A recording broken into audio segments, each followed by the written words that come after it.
Hello and good afternoon, TVI viewers. Welcome to CrossRoads with Neethan Shan. As you know, CrossRoads is a weekly talk show dedicated to discussing a variety of topics that are relevant to the social, economic, political, and cultural advancement of Tamil Canadians. On the last week's CrossRoads episode, we had a brief discussion on small business development in our community. Based on suggestions from our viewers, we have decided to dedicate a full episode on small businesses, particularly with a focus on young people who are starting up businesses.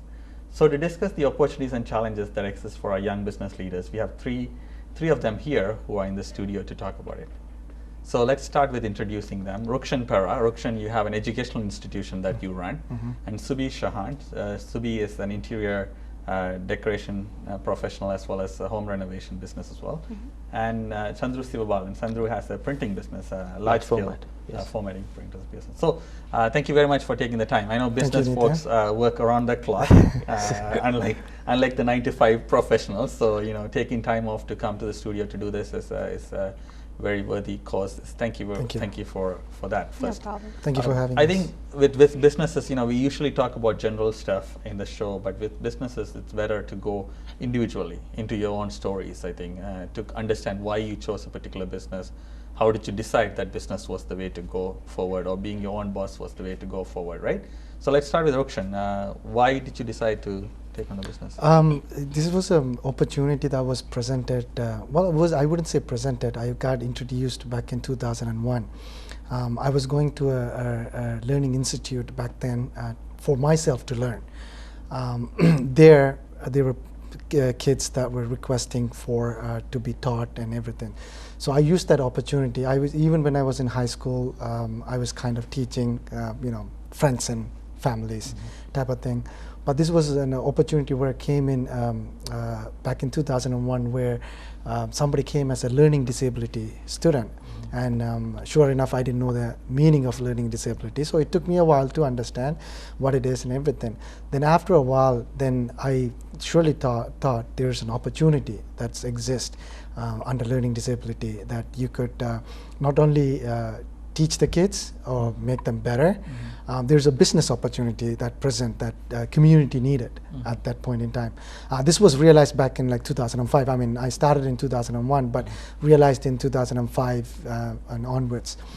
Then later on, once you got to know the more of the learning disability or the education in Ontario, education in general, that's when I decided that I'm going to be full involved in the education, which started in 2009-10, approximately in 2010. I involved myself more with kids and started to learn the rope very carefully. And I mean, it's an education at the end of the day, and you have to be very precise, because at the end of the day, result, it's matter. So that's one of the challenges that as an educator that you face every day. Yeah, it's not just in the money you make, but also in the results that you have to see, right? Exactly. If you don't produce result, I mean, it's like when you work for a boss asks you for the result. Here you work for the parents; they are the bosses. So you don't have one boss. You have multiple bosses that coming and knocking your door, asking you questions. What is my son's? What is my daughter's result? Okay, why is it not going up? So it's a constant fight. It's a constant fight that you have to put up with every day. But I enjoy it. But if you don't enjoy your business, you're not going to be successful. But I enjoy it. Life is a struggle. So life is a struggle. That's good. Let me get the others to take us through how you started with your businesses, and then we'll come to kind of talking a bit about some of the opportunities and the challenges that exist. So Subi, why don't you tell us what made you go into this particular field, and why business? And I know young women in business even harder in some ways, right? Not just in our community in generally, but also in our communities as well. So. Yeah, definitely. To be honest, I feel like I lived 2 lives in this lifetime already, because what I'm doing now is totally different from what I started out doing.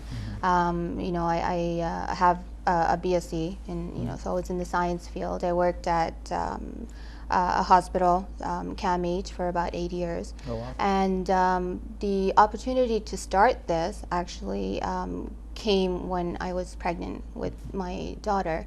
So what happened was with CAMH, they laid me off after about 8 years of working there, and now I had the chance to either go back and apply for something in that same field, or start something that I've been passionate about from grade school that I never pursued, because as a being of a Tamil background, you are raised to think You're that raised to love science and math. science and math, because that's where that's professional career. So that's where I was at. But at the same time, while I was working in that field, I also took design courses at Seneca. So after I graduated, with a degree, I don't know why I took it. I don't know why I thought I would do anything. To be honest, I don't think I even thought I would do anything in that field. But it was something that, my passion, I wanted to learn and do something in that field. So the opportunity to launch that, to launch Design Contours as my business came when I was thinking about the flexibility of, what do I do now? I have a daughter, and I can't go back 9 to 5. There's the babysitting issues and all of that. So I think the flexibility is what drove me to jump in. And at first it was overwhelming because I don't have a business background. I never took any courses in business to know anything about it. So, but I jumped into it with both feet, and it worked out. I never looked back, and I never regretted the decisions I made. And I think I've been lucky because there are few people in this field, there's not much competition out there. So I think that's the reason why it took off as well as it did. Back in 2008 is when I registered and started. So that's a number of years now. Yeah, Okay, yeah. Chandru, you're in a business that has a bit of competition in some ways, but you're doing a particular type of printing as well, right? Yes. So how did you decide? And you're pretty young in this field as well, I think, I'm assuming, right? So I don't want to give your age myself, but you could yourself. I'm the youngest in this printing industry. Within the Tamil? Not within Tamil community. In the printing industry, I'm the youngest. Okay. Now we're curious about the age. I'll let you verify that later, but that's good. I started my business when I was in final year, university 2009. I didn't start a large format printing back then. I just imported some sports jerseys from overseas and distributed here. And then I started doing some printing on the jerseys. I started doing some name printing and then numbers. That's how it all started. And then I started doing some vinyl jobs. And then it all came into large format printing. So did you always think that you wanted to go into your own business? Like, one thing is to be passionate about something, but also to try to take that on as your own business, right? Yes, definitely. Even at my last year university, even the first term I started doing my small things. And then it came all the way here. So you were trading stuff right from the start. I started with a small unit, 300 square feet, second floor office unit. I used to be a middleman. And now I have a 3,000 square feet unit with 5 to 6 employees. Oh, that's nice. Yeah, that's good. That's good. So let's talk a bit about some of the enabling factors, or things that helped you when you decided to go. Like, you had a passion for decoration, interior design, and so on. You had a passion to start your own business, but you already started doing small scale to build it up in a way, right? And you had situations around students that exposed you into this potential market. What external factors helped you? Maybe I'll start with Subhi here, and what are the external factors that helped you to kind of succeed? I think there was a need for, I do home staging as well, so I think there was a need for this type of task in our community. So as soon as I started it, I started getting jobs one after the other. It was all word of mouth. I never advertised or anything. So I think it was a need that sort of dictated my business taking off. Yeah. There was, there was a period when the Tamil homes people who were selling kind of realized, there's, make or break is in how it looks. Right. Rather than where it is important and other things, right? But it's just, staging is become an important part of home sales right now. It wasn't the case, I think you started at a time when people were trying to enter that kind of understanding so of that. Good timing with that as well. Yeah, definitely. How about you? What helped? I mean, did you have mentors? Did you have business support? Did you have government support? Or did you have family support? To be honest, I never had any support. It was only myself and my wife. I wasn't married. I'm just married for 2 years now. Okay. She helped me mentally, Okay. and it was all me. Moral And support and then your hard work. Yeah. my hard work. Yeah, I know. How are you? Definitely, I should mention his name. His name is Lavan. It's one of my brother-in-law's friend. He has helped in a way that where I am right now in certain ways. I used to call him like sometimes early in the morning or text him. He'll call back and indicate, answer any questions that I may have had or anything. But moreover, there's a need. There is a need that still exists.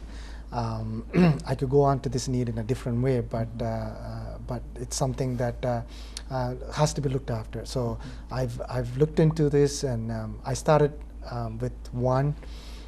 Then of course my sister's kid was my biggest learning curve for me to coming into that.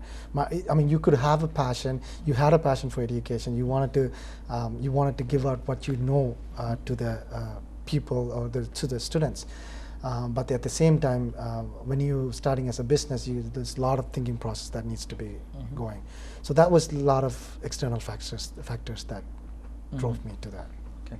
So in terms of, we talked a bit about family support, whether it's your spouse or your extended family, and mentors and friends, and that particular support, and then particular need, trying to decide on a business that actually has a need. It's not, overcrowded in some ways, so that those strategic decisions were there. Anything else that helped outside those factors? Any other external situations or motivations that had helped you? Yeah, motivations wise, there are like, I mean, I'm going to go back to the parents. I always have open conversation with a lot of parents, and these individuals do come and tell me or give me ideas as to what goes into school, what goes with the teachers, how they carry the conversation. So those are the things that always has been a stepping stone for me, working with the parents. They are the biggest backbone in my business career, I would say. Because without they giving out information, you as an individual, you're not going to get that information because your child is not at that grade, or or whether it's a low elementary or even a high school. It's the parents that has given a lot of motivation for me, and there are a number of parents that I could go, and it's them. And it's interesting because we talk a lot about advertising and marketing, which is critical, but also our communities, in many communities, the word of mouth, as many of you mentioned, once you deliver a quality of service that is of high standard, those people who received it become more effective advertisers and marketers for your services, as you have seen, regardless of whether it's educational or whether it's interior decorating and printing. People always say, right, word of mouth is the biggest marketing. And for us, not just for marketing, even for social causes and things like that too, right? I mean, as a community, we are well knit in terms of things, both in positive ways and sometimes in the negative ways too. But let's try to see how that turns into positive. So we're going to take a quick commercial break, and then when we come back, we're going to talk a bit about challenges, because it's important for us to identify the challenges that exist for your generation, so that the next generation can benefit from eliminating some of those barriers. So let's take a quick commercial break. When we come back, we will talk a bit about the challenges young business leaders face in our communities. Stay tuned.